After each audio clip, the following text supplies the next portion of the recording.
I needed the money.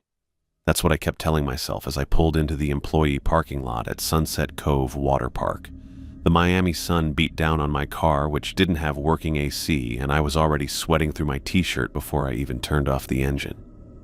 The online job listing had promised competitive pay for lifeguards, and as a broke college student heading into my junior year, I couldn't afford to be picky.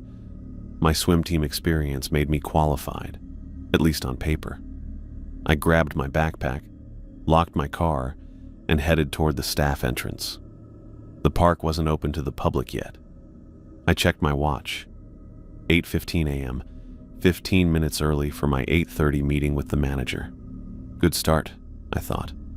A middle-aged man in a polo shirt with the Sunset Cove logo waved me over as I approached the gate. He had the weathered look of someone who spent too much time in the Florida sun. "Michael Reynolds?" he asked. "That's me," I said, extending my hand. "Everyone calls me Mike." "Robert Martinez, park manager." His handshake was firm. "Glad to have you on board. Your swimming credentials are impressive. 4 years on your college team?" "Yeah, though I'm taking a break this year to focus on classes." Robert nodded and began leading me through the empty park. The place was eerily quiet without visitors, just the sound of pumps running and water flowing through the various attractions. We passed the wave pool, a lazy river, and several twisting slides that rose up overhead. "We run a tight ship here," Robert said as we walked. "Safety is our priority. We haven't had a major incident in years, and I'd like to keep it that way." Something about the way he emphasized major incident made me curious, but I didn't ask. Instead, I nodded and tried to look appropriately serious about water safety. Robert stopped at a door marked "Staff Only" and swiped his key card. "This is our break room and locker area. You'll meet John Sullivan inside. He's been with us for, well, longer than anyone. He'll show you the ropes and go over some specific procedures we have here at Sunset Cove." The break room was small but clean, with a mini fridge, microwave, and a few tables. A man sat at one of them, staring at a cup of coffee. He looked up when we entered. "John, this is Michael, our new lifeguard." "Michael, John Sullivan." John didn't smile or stand. He just looked at me with eyes that were very alert and watchful for someone sitting in a break room. His skin was rough and weathered from years in the harsh Florida sun. He looked to be in his late 40s, but moved quickly like someone much younger when he finally stood up. "I'll leave you two to get acquainted," Robert said, already backing toward the door. "John will go over everything you need to know."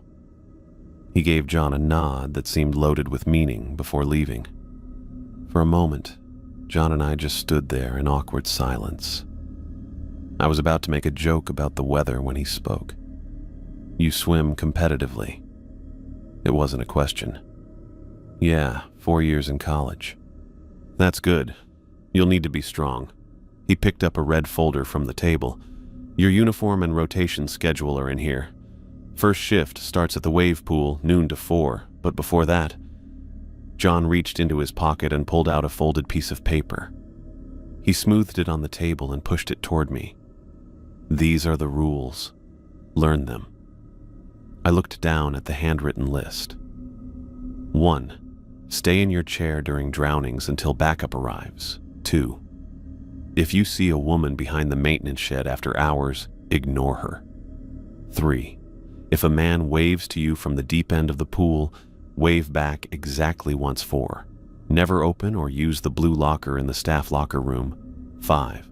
Alert me immediately if fog appears over any water. Regardless of weather, I read the list twice, waiting for John to crack a smile or say it was a joke. He didn't. His face stayed completely serious. "Is this some kind of hazing thing for new employees?" I asked with a nervous laugh. John's expression didn't change. "Follow these rules or you'll die." The bluntness of his statement caught me off guard. "No, you might get fired, or it's for your safety, just you'll die." "Okay, sure," I said, trying to play along. "Stay in the chair, avoid creepy women, wave at pool men, no blue locker, watch for spooky fog. Got it." "This isn't a joke, Michael." His voice had dropped lower. These rules keep people alive." I nodded, not sure what else to do. Clearly, this guy took whatever weird tradition this was very seriously. Maybe it was some elaborate prank the staff played on newcomers. I'd go along with it for now. "I understand," I said, trying to sound sincere. John studied my face for a moment, then seemed satisfied. "Get changed. I'll show you around before your shift starts." The locker room was standard, rows of metal lockers, showers, bathroom stalls. John pointed me to an empty locker where I could store my things. "You can use any unclaimed locker except the blue one, I know." I finished for him, still thinking this was all some weird game. As I changed into the red shorts and tank top with lifeguard printed across the chest, John waited by the door. He seemed tense, his eyes always moving, checking corners and shadows. The tour of the park was thorough but strange. John didn't just show me where everything was. He showed me exactly where to watch, how to keep my eyes on the water, and which paths to take between stations. He went over the safety rules with a seriousness that seemed over the top for a pool job. "Always scan the bottom of the pool every 30 seconds, he said as we stood by the edge of the main pool. "Count the people in your zone when you start your shift, then count again every 5 minutes. Standard lifeguard procedure. But the way he said it made it sound like a special routine. By the time noon rolled around, I was starting to wonder if I'd made a mistake taking this job. But the thought of my empty bank account kept me climbing up to the high chair overlooking the wave pool as guests began packing into the park. The first few hours of my shift were normal enough. Kids splashing, teenagers showing off, parents trying to relax while keeping an eye on their children. I stayed alert, blew my whistle a few times at runners, and helped a lost child find his mother. I noticed John wasn't sitting in his chair by the deep end of the main pool. He was standing beside it, his posture stiff, eyes always looking at the water. Not just casually watching, but staring with such focus it was like he expected something to come up from the bottom at any moment. He hardly blinked. When my break came, I headed to the staff room where I met a few other lifeguards. They seemed normal enough, talking about guests and upcoming shifts. I wanted to ask about John and his strange rules, but something stopped me. Instead, I ate my sandwich and listened to their conversations, trying to catch any hint that they found the place as weird as I was beginning to think it was. The rest of my shift was quiet. As closing time approached, the number of guests got smaller. The announcement for final swim came over the loudspeakers, and 30 minutes later, the park was empty except for staff. I was helping clean up some trash when I noticed John making his rounds, but they weren't casual walks around the park. They were careful, thorough checks of every pool, every water feature. He would stop at specific points, stare into the water for exactly the same amount of time, then move to the next spot. It looked less like end-of-day inspection and more like some kind of strange routine. When I finished my duties, I headed back to the locker room to change. That's when I saw it, the blue locker. Somehow I'd missed it earlier. While all the other lockers were a standard gray metal, this one was painted a deep blue. And now that I was alone in the room, I noticed something else. Faint black stains around its edges, like something had leaked out and been quickly cleaned up. Rule 4 suddenly felt less like a joke. That locker gave me the creeps. I changed quickly, keeping my back to it, unable to shake the feeling that something inside might be listening, waiting. As I walked to my car in the evening light, I couldn't help glancing back at the main pool, still visible through the fence. The water should have been still, with the pumps turned off for the night. It wasn't. Across the surface, a ripple moved from one end to the other, as if something had just passed beneath, something big. I stood frozen, watching until the water went still again. Then I got in my car, locked the doors, and drove away much faster than the parking lot speed limit allowed. Maybe it was just the wind, I told myself. Maybe a pump was still running. But I knew better, and suddenly, John's rules didn't seem like hazing anymore. I spent the night trying to convince myself I hadn't seen what I thought I saw in that pool. The ripple could have been anything. A leaf blown across the surface, a pump still running, maybe even my imagination after a long first day. But no matter how I rationalized it, I kept circling back to John's rules and his deadly serious warning. I barely slept. The next day at the park was busy enough to keep my mind occupied, but I found myself watching John more closely. The way he walked the deck, eyes always looking around the water, stopping at exact spots to stare at certain areas. It wasn't normal lifeguard behavior. Not even close. 2 days after receiving those strange rules, I was stationed at the lazy river, sitting in the high chair that gave me a clear view of the winding artificial waterway. The summer heat beat down hard, and the water shined under the midday sun as guests floated by on colorful tubes. I kept checking left to right, top to bottom, watching for any signs of trouble. That's when I noticed her. A small girl, maybe 8 years old, who had somehow slipped off her tube in the deeper section where the river curved behind a rock formation. Her head bobbed up once, arms waving wildly, before she went under again. My body tensed, ready to jump. I'd done dozens of water rescues during my time on the swim team, but then John's first rule flashed in my mind. Stay in your chair during drownings until backup arrives. Everything in my training screamed against it. Every instinct told me to dive in. My hand closed around my whistle, ready to blow the emergency signal, when something caught my eye. John was already in the water. He moved through the current with impossible speed, reaching the girl in seconds. The thing was, I'd seen him not 30 seconds earlier on the opposite side of the park, checking chlorine levels at the wave pool. There was no way he could have made it across the park that quickly, let alone spotted the drowning child from that distance. But there he was, lifting the girl's head above water, securing her small body against his chest as he swam one-armed to the edge. A woman, presumably the girl's mother, was already running along the concrete, her face showing pure panic. "Lily!" she screamed, reaching for her daughter as John handed the coughing, sputtering child up to waiting hands. "She's okay," John assured the mother, his voice calm and steady. "Just swallowed some water. Have the first aid station check her, but she'll be fine." The woman clutched her daughter tightly, tears streaming down her face. "Thank you. Oh God, thank you. I only looked away for a second." "It happens," John said, pulling himself out of the water. "She's safe now."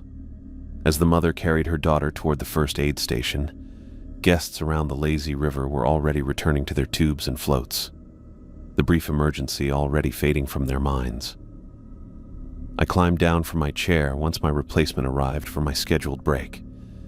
John was toweling off nearby, seemingly unfazed by what had just happened. "How did you get to her so fast?" I asked, keeping my voice low. "You were at the wave pool." John looked at me, water still dripping from his leathery skin. "You stayed in your chair. Good." "But I was going to call for backup. She was drowning." "Rule 1 exists for a reason." He draped the towel around his neck.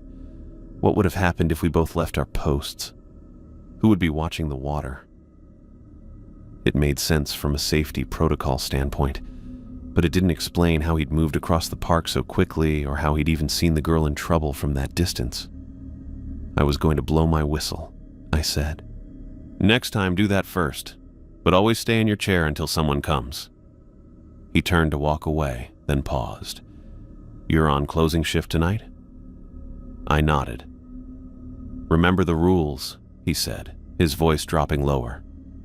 "All of them." The rest of the afternoon passed without incident.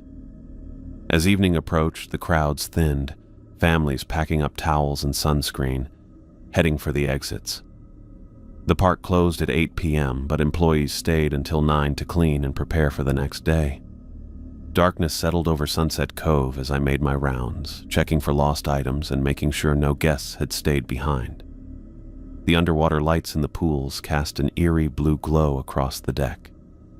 Without the screams of children and the constant splashing, the park took on a completely different atmosphere. Quiet, watchful, waiting. I was near the competition pool when I heard it, a woman's voice, soft but clear in the evening stillness. "Help me. Please, someone." I turned toward the sound. It seemed to be coming from behind the maintenance shed, a small building tucked between the slides and the fence marking the park boundary. "Is someone there?" I called out, already walking in that direction. "The park is closed. Please, I'm hurt." As I rounded the corner of the shed, I saw her, a woman in a white bathing suit standing with her back partially turned toward me. Long, wet hair hung down, hiding her face. Water pooled at her feet while the concrete around her was completely dry. Rule 2 popped into my mind. If you see a woman behind the maintenance shed after hours, ignore her. I stopped cold. Every instinct told me to help someone in distress, but John's warning, "Follow these rules or you'll die," stuck in my head. "I need help," the woman said, her voice somehow both distant and too close.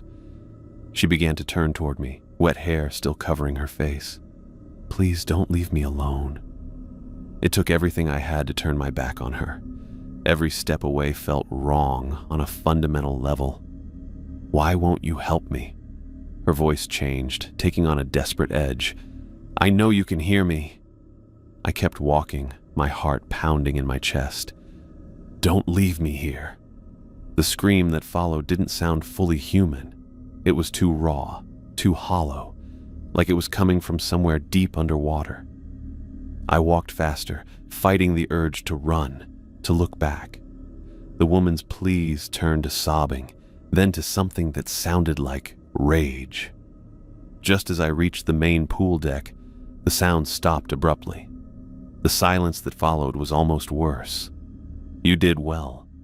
I nearly jumped out of my skin. John stood a few feet away, watching me with those two alert eyes. "Jesus, you scared me." "But you followed the rule," he said with a nod of approval. "Despite what you were feeling, that woman..." I glanced back toward the maintenance shed. "Shouldn't we check if she's okay?" "She's not real.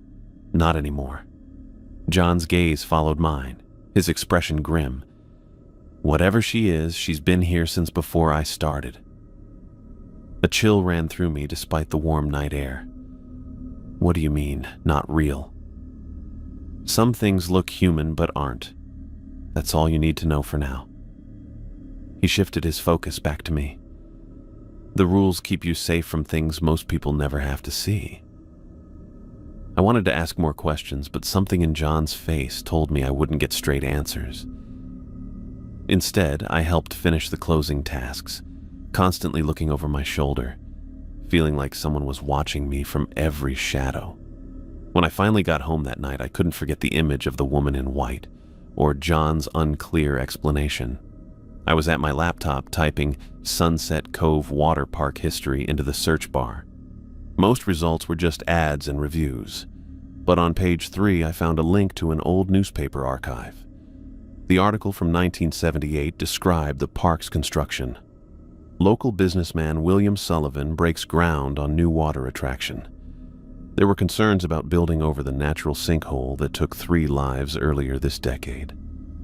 I clicked through to related articles, finding brief mentions of 3 separate drowning incidents in 1975 and 1976 before the land was developed. 2 young men and a woman had drowned in the waters that had filled the sinkhole after heavy rains. The woman's name was Claire Mitchell. She was 23 years old when she drowned. The article mentioned she was last seen wearing a white swimsuit. I closed my laptop and sat in the darkness of my apartment. Sleep seemed impossible now. What had I gotten myself into? More importantly, what was I going to do about it? Quitting seemed like the obvious answer, but something told me it wouldn't be that simple. As I lay in bed, I kept seeing the pale woman behind the maintenance shed, hearing her inhuman scream, and underneath it all was the question I couldn't shake. How had John moved across the entire park in seconds to save that little girl? A week into working at Sunset Cove had changed me. I'd gone from laughing off John's rules to jumping at shadows and researching drownings from the 1970s. Meeting that woman in white really freaked me out. But like any broke college student who needed money, I kept showing up for my shifts. The Tuesday afternoon sun was hot on my shoulders as I watched over the main pool from my lifeguard chair. The heat brought out a good crowd, families splashing in the shallow end, teenagers showing off on the diving board, and a few adults swimming laps in their lanes. Just normal summer stuff at what seemed like a normal water park. I'd been looking back and forth across my zone, just like John taught me. Left to right, top to bottom, checking the pool floor, then the surface, then the deck. The pattern had almost become relaxing. That's when I noticed something weird in the deep end. The water was moving strangely, not from swimmers or the filters, but from below, circles spreading out from a spot where nobody was swimming. None of the guests seemed to notice. They kept splashing and laughing, not seeing what was happening. I leaned forward in my chair, trying to see better through the sun's reflection on the water. The circles got bigger, and then I saw it. A dark shape coming up slowly from the bottom of the pool. My throat went dry. I grabbed the arms of my chair, ready to blow my whistle when the shape came close to the surface. It looked like a man with really pale skin, floating straight up and down in the water. As I watched, unable to move, he rose until his head and shoulders came out of the water. He raised his hand in a wave, water running down his arm. Rule 3 popped into my head. If a man waves to you from the deep end of the pool, wave back exactly once. I felt nervous as I raised my hand and waved back, just once like I was supposed to. The pale man stayed there for a moment, water splashing around his shoulders. His face looked weirdly unclear. Then, slowly, he began to sink back down. The water closed over his head, the circles slowly stopped, and the pool went back to normal. I sat stiff in my chair, sweating not just from the heat. Had anyone else seen it? I looked around at the guests, but everyone just kept doing what they were doing, with no idea what had just happened. When my replacement came for my break, I climbed down from the chair on wobbly legs. "You okay?" asked my replacement, a guy named Drew who'd started a few days before me. "You look like you saw a ghost." "Just the heat," I mumbled, not trusting myself to say more. In the break room, I found Emily eating a sandwich at one of the tables. She'd been working at Sunset Cove for 3 summers now, according to what I'd overheard. If anyone besides John knew what was going on, it would be her. I grabbed my lunch from the fridge and sat across from her. For a minute, I just ate in silence, trying to find the right words. "Hey, Emily," I finally said, keeping my voice low despite us being alone. "Can I ask you something?" She looked up, wariness immediately crossing her face. "Depends on what it is." "Have you ever seen anything strange in the water? Things that shouldn't be there?" Emily's expression closed off completely. She set down her sandwich and looked toward the door as if checking whether anyone might walk in. "You've been talking to John," she said. Not a question. "He gave me the rules on my first day." She nodded slightly. "Good. Listen to him. But what are these things? The woman behind the shed? The man in the pool?" "Stop!" Emily cut me off, her voice sharp. "Just follow John's rules," she whispered, leaning closer. "That's how you survive here." "So you've seen them too?" She didn't confirm or deny it, but the look in her eyes told me everything. Emily had seen things, maybe worse than what I'd encountered so far. 3 summers, I said. "How have you lasted that long?" "I pay attention. I do exactly what John says." She gathered the remains of her lunch. "You should too, if you want to make it through the season." As she stood to leave, I asked one more question. "What happens if you break the rules?" Emily paused at the door. "Ask Robert about last summer's staff." Then she was gone. I sat alone in the break room, my appetite gone. Through the small window I could see John walking around, stopping here and there to look into each pool. What did he see that the rest of us missed? With 20 minutes left in my break, curiosity got the better of me. The door to Robert's office was open, but he wasn't inside. On a hunch, I checked the filing cabinet in the corner. The top drawer was unlocked with employee files inside. I thumbed through the folders quickly, looking at dates. Current season, last season, the season before that. I pulled out the file for last summer and spread the papers on Robert's desk. The staff roster showed 15 lifeguards at the start of the season. By August, only 7 remained. Next to the names of those who'd left were brief notes. Resigned, personal reasons. Terminated, rule violation. Terminated, unauthorized access. 2 files were marked simply as status unknown, with strange symbols drawn in red ink at the bottom of the page. I flipped through more records, finding a pattern. Every summer, Sunset Cove lost nearly half its staff before the season ended. Way too many people quit, even for a summer job. Some personnel files had those same red symbols marked on them. They looked like nothing I'd ever seen. Not letters or numbers, but weird shapes that were hard to look at for long. The sound of footsteps in the hallway sent me scrambling to return the files to the cabinet. I had just closed the drawer when Robert appeared in the doorway. "Michael," he said, surprise evident in his voice. "What are you doing in here?" "Sorry," I said, hoping I didn't look as guilty as I felt. The door was open. I was looking for the sunscreen we keep for guests. Someone asked for some at my station. Robert's eyes narrowed slightly, but he nodded toward a cabinet on the other wall. "Top shelf. Make sure you get back to your post on time." "Will do," I said, grabbing a bottle of sunscreen as cover before heading out. For the rest of my shift, I couldn't stop thinking about those files and the strange symbols. Every time I looked at the deep end of the pool, I half expected to see the pale man rising again. As the day ended and guests began to leave, I noticed Robert watching me from the office window.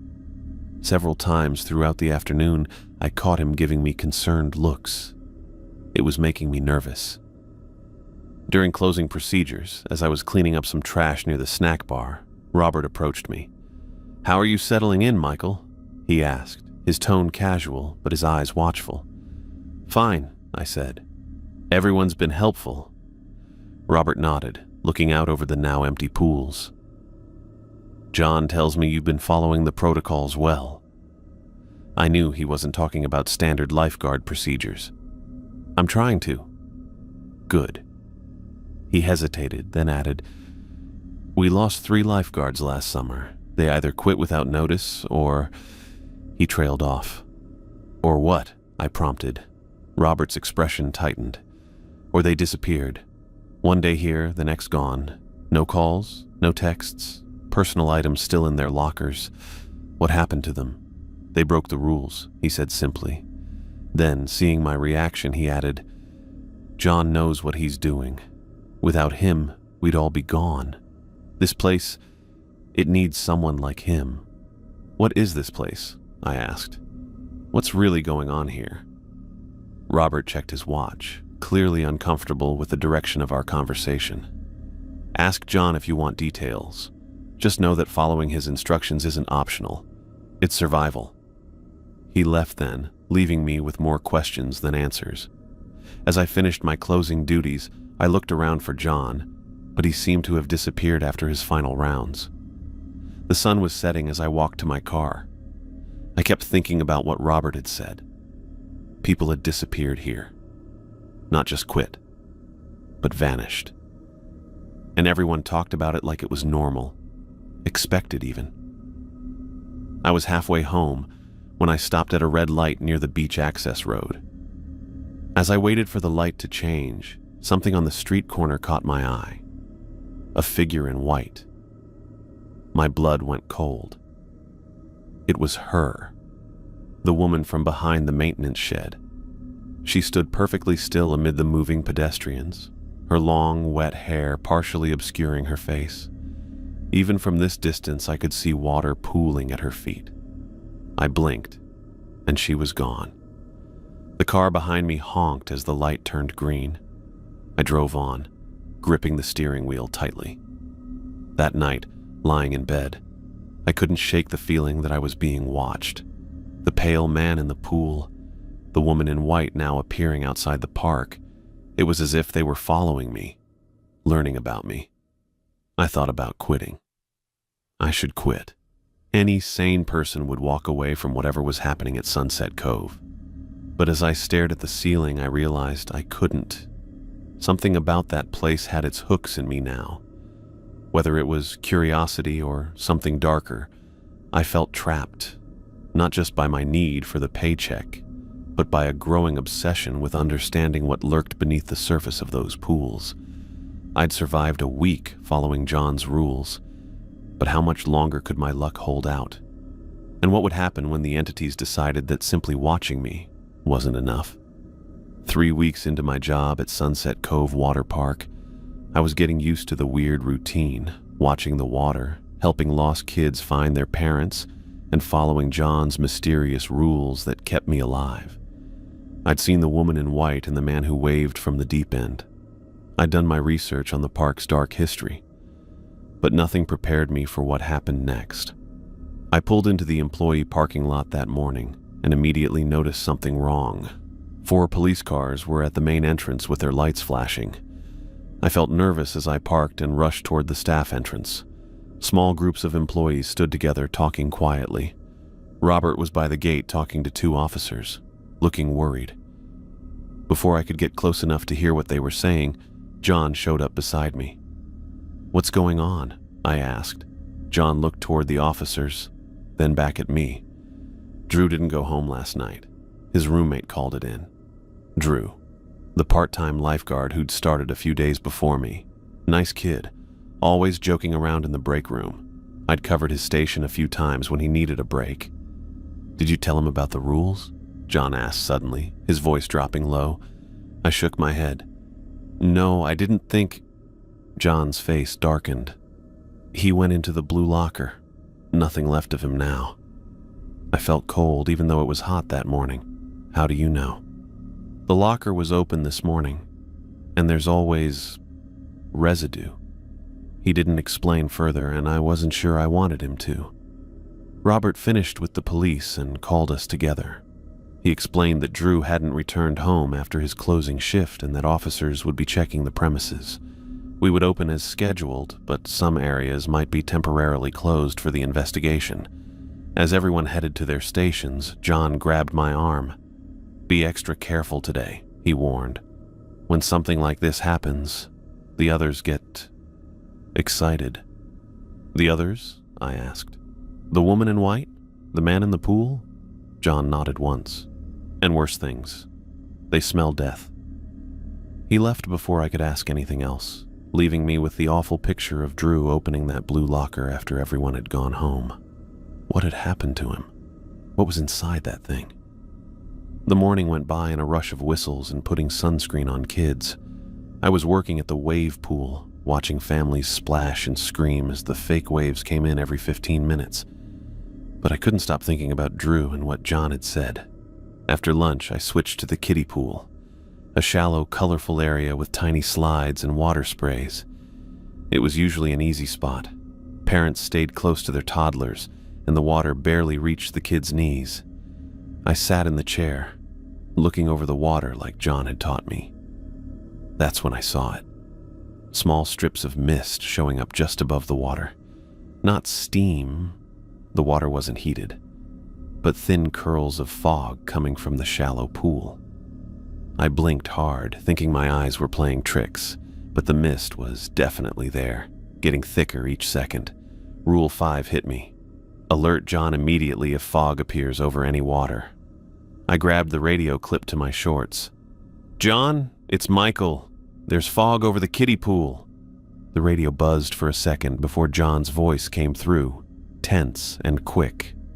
"Don't move, I'm coming." Within moments, John was running across the deck, moving faster than seemed possible for a man his age. When he saw the mist now making a layer over the kiddie pool, he yelled to the nearest staff, "Full evacuation, now!" Robert appeared beside him, took one look at the fog, and grabbed the microphone for the PA system. His voice boomed across the park. "Attention all guests. Due to an unexpected maintenance issue, Sunset Cove Water Park is closing immediately. Please make your way calmly to the exits where you will receive a full refund or rain check. Other lifeguards began helping guests out of the pools and toward the exits. Parents grabbed confused children. Teenagers complained, but everyone moved. I stood from my chair, ready to help, but John grabbed my arm. "Stay with me," he ordered. "We need to contain it." The mist was spreading fast now, not just over the kiddie pool, but stretching toward the larger pools and water features. Within minutes, thick fog covered the entire aquatic area, cutting visibility to just a few feet. The air turned cold, raising goosebumps on my arms and legs even in the summer heat. Through the fog, I saw things moving. Tall, thin shadows sliding between the pools. They moved in a strange way, leaving no footprints on the wet concrete. "What are those?" I whispered, pointing. John didn't look. "Don't acknowledge them. Don't speak to them. Don't even look at them directly." He reached into his pocket and pulled out something that caught the dim light. A small metal disc covered with symbols similar to those I had seen in the employee files. He pressed it into my palm.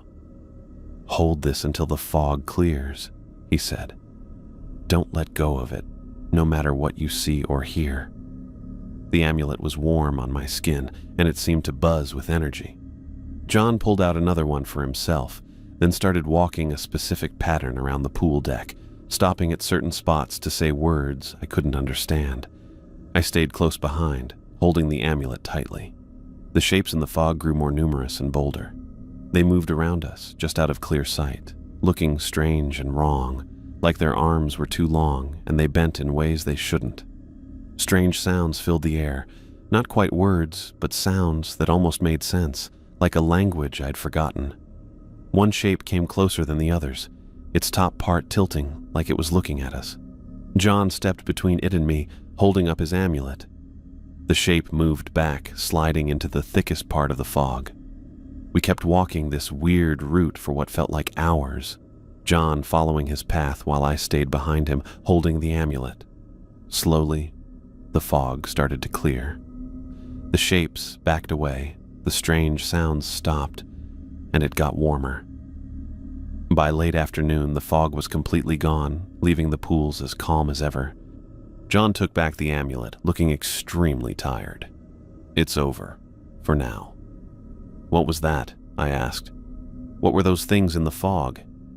"The less you know about them, the safer you are," he said, putting both amulets in his pocket. "Check the pool edges. There will be marks." Sure enough, when I looked closely at the concrete edges of the pools, I found long scratch marks, 3 parallel lines, too evenly spaced to be random, too deep to be made by human nails. They circled each pool as if something had been trying to claw its way out of the water. Robert announced over the PA system that the park would reopen. Guests who had stayed for their rain checks began coming back in, completely unaware of what had just happened. The other lifeguards returned to their posts, many looking shaken but saying nothing about the evacuation or the fog. During my break, I found Emily in the staff room looking at her untouched lunch. "You've seen it before, haven't you?" I asked, sitting across from her. "The fog." She nodded slowly. "Twice. Once my first summer, once last year." Her voice was flat, empty. "It's always the same. The fog comes, those things appear, John walks his pattern." "What are they?" Emily shrugged. "John never says exactly, just that they want to get out." "Out of what?" "The water. Out of wherever they're trapped." She looked up at me then, her eyes haunted. "I've worked here 3 summers, and I've only survived because of John. He's more than a lifeguard," she explained. "He's a guardian." "Guardian of what?" Emily looked around, then leaned closer. "This place isn't just a water park. It's a prison or a gateway or something.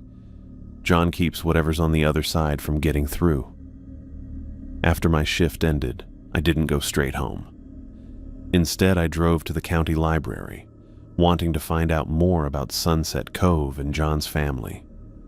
The old librarian helped me access their digital newspaper archives, and I looked for articles about the park's development. Most were basic business stories, groundbreaking ceremonies, opening day celebrations, economic impact reports. But one article from 1978 caught my eye. Sullivan Water Park opens despite local opposition. The piece quoted several community members who opposed the park's construction, citing concerns about the land's history. One local historian claimed William Sullivan, the developer and John's grandfather, had made unorthodox arrangements to secure the property and permits. I kept digging and found an obscure weekly paper that had published a series of investigative articles about the park's construction. The reporter had interviewed former workers who talked about weird things at the building site, tools that moved overnight, unexplained cold spots, and strange sounds coming from the natural sinkhole that would later become the main pool. The most disturbing article talked about 3 construction workers who disappeared during a single week in 1977. The men had been working on the plumbing system that connected water to and from the sinkhole. They had reportedly complained about something moving in the water. Days before they vanished. The case was never solved. In a follow-up piece, the reporter hinted at occult arrangements made by William Sullivan to ensure the park's success, though no specific accusations were made. The reporter tried to interview Sullivan about these claims, but was turned away.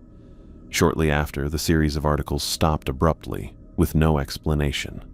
I sat back in my chair, trying to make sense of what I'd read. John wasn't just enforcing random rules, he was containing whatever his grandfather had unleashed during the park's construction. The blue locker, the woman in white, the man in the pool, the shadows in the fog, all connected to William Sullivan's occult arrangements. And now Drew was gone, just like those construction workers decades ago. Was anything left of him? Or had he simply vanished, another sacrifice to whatever was hiding beneath Sunset Cove? As I drove home that night, I couldn't stop thinking about those scratch marks around the pools, or the tall shadows moving through the fog. For 3 weeks, I'd been swimming in those same waters, watching over children playing in them, all while something waited beneath the surface.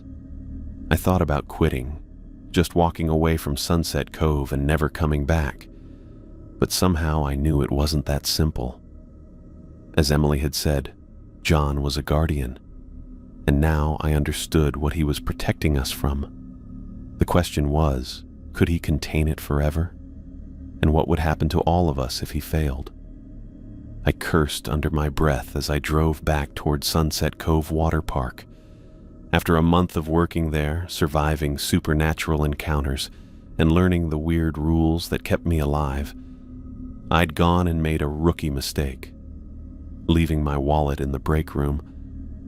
I'd already gotten home when I realized it was missing, probably fallen out of my back pocket when I changed after my shift. The bright Miami moon lit up the empty parking lot as I pulled in. The park looked different at night, more scary without the happy families and splashing kids. Just big water slides and still pools, waiting. I used my key to enter through the service entrance, the metal door creaking as I pushed it open. The hallway lights were on their night setting, dim fluorescence giving just enough light to see by. My footsteps bounced against the concrete floor as I made my way toward the staff area. The main pool deck was almost completely dark except for the safety lights underwater that stayed on all night. Those lights made strange, rippling patterns across the walls and ceiling. I'd walked this way dozens of times during daylight hours, but now each shadow made me tense. Something moved, and I froze. There was someone in the competition pool. The underwater lights showed a person swimming laps with strong, steady strokes. I squinted, trying to make out who would be swimming at this hour. As the swimmer reached the wall nearest me and turned, I saw John's face. He must have stayed late for some reason. Maybe this was part of his guardian duties, checking the water itself. As if noticing me, John stopped mid-lap and treaded water, looking my way. He raised his hand in a friendly wave. I paused, remembering all the times John had warned me, saved me, guided me through all this supernatural stuff. Without him, I would have broken rules and likely disappeared like Drew. I felt grateful as I started walking toward the edge of the pool, raising my hand to wave back. "Michael," A woman's voice called my name from the direction of the locker rooms. I turned quickly. She stood about 20 feet away.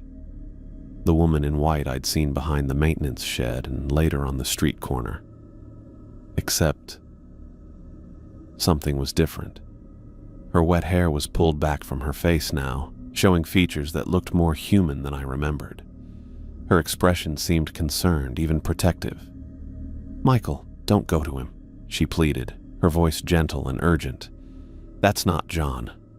I froze, caught between them. The John in the pool continued treading water, watching me, waiting for something. The woman took a cautious step forward. Water pooled at her feet, even though the concrete floor was dry. "What do you mean?" I asked, my voice barely above a whisper. "The real danger isn't me," she insisted, taking another step closer. "It never was. You've been told lies." My mind raced. John had always warned me about her. Rule 2 was explicitly about ignoring any woman behind the maintenance shed, but she hadn't been behind the shed tonight. She was here in the main building. Did the rules still apply? And if that wasn't the real John in the pool? I glanced back at the pool. The man who looked like John smiled, but there was something off about it. Too wide, too fake. He raised his hand to wave again, more insistently this time. The woman was only 10 feet away now. "I've been trying to warn you," she said. "He's the one who takes people. He took Drew." As she came closer, I could see her face more clearly in the dim light. She looked so normal, so genuinely concerned. But as I watched, something changed. A patch of skin near her temple rippled and peeled back slightly, revealing something gray and textured underneath that wasn't skin at all. She didn't seem to notice it happening. "Stay back," I said, taking a step backward. She kept coming, her expression still concerned, still human, except for that peeling patch that was growing larger. "Michael, please, you have to trust me. We don't have much time." Her jaw moved strangely as she spoke, as if the hinges were loosening. Something was very wrong. Suddenly, someone tackled me from behind and knocked me to the ground. I rolled over, ready to fight, then saw it was John, the real one, not the one in the pool. He looked like he was struggling. "Get up, run!" he shouted, pulling me to my feet. Behind us, the woman let out an inhuman shriek. I looked back and saw her face splitting open, the jaw dropping far lower than any human anatomy would allow, revealing rows of needle-like teeth. The skin of her face continued peeling back like wet paper, showing the true creature beneath. At the same moment, the John thing in the pool rose partially out of the water. The upper body still maintained its human appearance, but below the chest, the shape bloated outward into something corpse-like and ugly. Its arms stretched as it pulled itself partly onto the pool deck, fingers extending into claw-like appendages. Both creatures shrieked in unison, a coordinated hunting call that made my blood freeze. "Move!" John yelled, dragging me toward the exit. We ran across the pool deck, the sound of wet, slapping footsteps close behind us. John pulled me through a side door I hadn't used before, slamming it shut and jamming a mop handle through the handles. "That won't hold them long," he gasped, already moving again. "We need to get outside the main building." "What the hell were those things?" I panted as we ran down a dark maintenance corridor. "They work together," John said between labored breaths. "Always have. One in the water, one on land. They need your permission to take you, a wave, a response, anything." We burst through another door into the staff parking area. John didn't stop until we reached my car. "Get in," he ordered. "Start it up." I fumbled with my keys, hands shaking. "My wallet." "Forget it," John snapped. "We need to leave. Now." As the engine roared to life, I saw some movement at the service entrance. Two figures standing side by side, watching us. One was dripping wet, the other completely dry, though there was a puddle forming at her feet. They weren't pursuing us anymore, just watching. John got into the passenger seat. "Drive," he said. We need to talk." John didn't say much as I drove us away from Sunset Cove that night. He just kept looking out the rear window, watching for any sign we were being followed. I took us on a winding route through residential areas, avoiding main roads near any bodies of water. Neither of us suggested stopping anywhere. The night was full of shadows, and I didn't trust any of them. We ended up at John's small house about 2 miles inland. It was a modest single-story place with hurricane shutters and a yard that looked more practical than decorative. He invited me in, but I declined, too shaken to do anything but go home and try to process what had happened. "Meet me tomorrow at Rosie's Diner off Highway 41, he said before getting out. 9 a.m., I'll explain everything." I barely slept that night. Every time I closed my eyes, I saw that woman's face peeling away, revealing the thing underneath. I saw the not John rising from the pool, its body distorted and wrong. By the time my alarm went off, I'd maybe gotten 3 hours of broken sleep. Rosie's Diner was an old-school place with vinyl booths and waitresses who called everyone honey. It sat almost 20 miles from Sunset Cove, which seemed intentional. John was already there when I arrived, sitting in a corner booth far from windows or other customers. 2 coffee cups sat on the table, one in front of him and one at the empty spot across. I slid into the booth, the seat squeaking under me. John looked as tired as I felt, with dark circles under his eyes and a tight expression that showed he hadn't slept either. "You came," he said, sounding a little surprised. "You said you'd explain everything." I wrapped my hands around the coffee mug, grateful for its warmth. "After what I saw last night, I need answers." The waitress came by to refill our cups and take our orders. John asked for eggs and toast. I went with pancakes. Neither of us was actually hungry, but ordering food gave us an excuse to stay. When she left, John took a long drink of his coffee and set the mug down. "What do you know about boundaries?" "Like property lines? Like the boundaries between worlds?" He leaned forward, voice dropping lower. "Most places the boundary is solid. Here and there stay separate. But some locations, they're like thin spots in fabric. Worlds press against each other." I thought about the things I'd seen at Sunset Cove over the past month. "And the water park is one of those places?" John nodded. "The original spot. The sinkhole where those people drowned in the 70s. It's a junction point. A place where our world and something else come close enough to touch." The waitress brought our food and we stopped talking for a moment. When she left, John kept explaining as he cut up his eggs. "My grandfather discovered it in the 50s.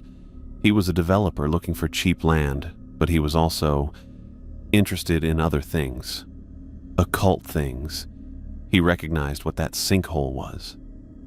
So he built a water park on top of it? That seems like a bad idea." John pushed his eggs around his plate. "Not if your goal is containment. Water has power. It can act as a conduit or a barrier depending on how it's used. My grandfather designed the entire park as a containment system. For the things in the water, and that woman. For everything that can slip through from the other side. The park man, the woman in white. They're just the most persistent. There are others. You saw some during the fog event. I hadn't touched my pancakes. The syrup was congealing around them, forming a sticky moat. What are they?" "I don't know what they were originally. Things that died wrong, maybe. Things that never lived in our sense of the word. They want to be here. In our world. They want bodies, experiences, lives." John looked up from his plate. "They want to be real." A shiver ran through me as I remembered what John had told me about the woman behind the maintenance shed. She isn't real anymore. "The rules aren't random," John continued. "They're a binding contract, a set of limitations that contain their influence. As long as we follow the rules, they can only do certain things in certain ways. Break the rules, and you give them permission to take you." "Like Drew," I said quietly. John nodded, his expression grim. He broke Rule 4. Open the blue locker. What's in there? Nothing you want to see. John pushed his plate away, having eaten maybe 3 bites. It's a direct access point. A door that shouldn't be opened. I tried to imagine Drew's last moments. Alone in the locker room, curious about what was behind that blue door. Maybe thinking the rules were just a prank on the new guy. Opening it and finding... what? A void? A monster? Or nothing at all until it was too late? Why tell employees the rules without explaining the reasons? Wouldn't people be more careful if they knew the truth? Would you have believed me on your first day? John asked. If I told you about entities from another reality living in our pools? Or would you have quit on the spot? Or worse, stayed but thought I was crazy and ignored the rules? He had a point. I wouldn't have believed any of it without seeing it for myself. But that didn't mean the current system was working. Those symbols in the employee files, the ones on the status unknown cases, they match your tattoo, don't they? John's hand moved unconsciously to his left forearm, covered by his long-sleeved shirt. Yes. Show me. After pausing for a second, John rolled up his sleeve.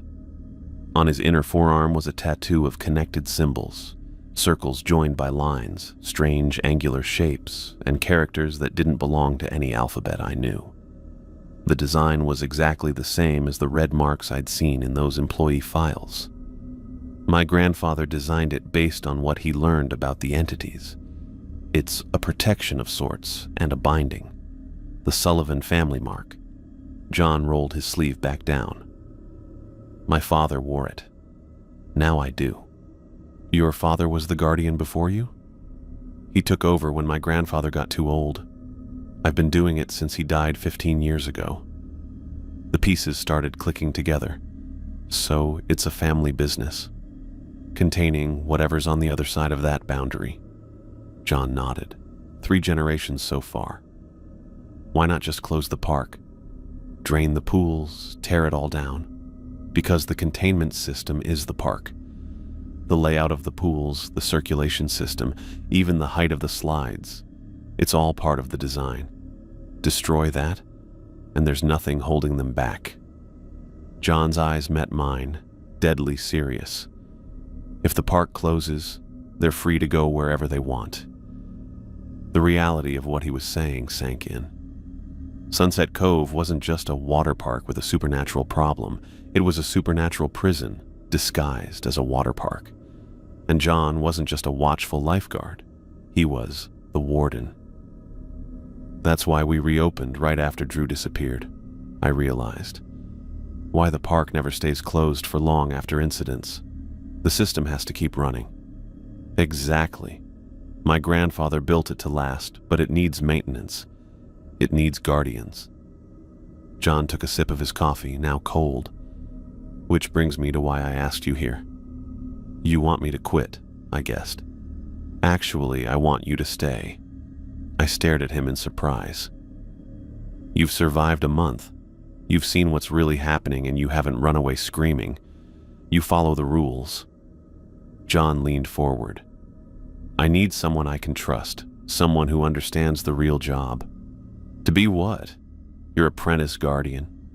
To be my backup. I can't be everywhere at once, as last night proved. The memory of the fake John in the pool sent another chill through me. That thing looked exactly like you.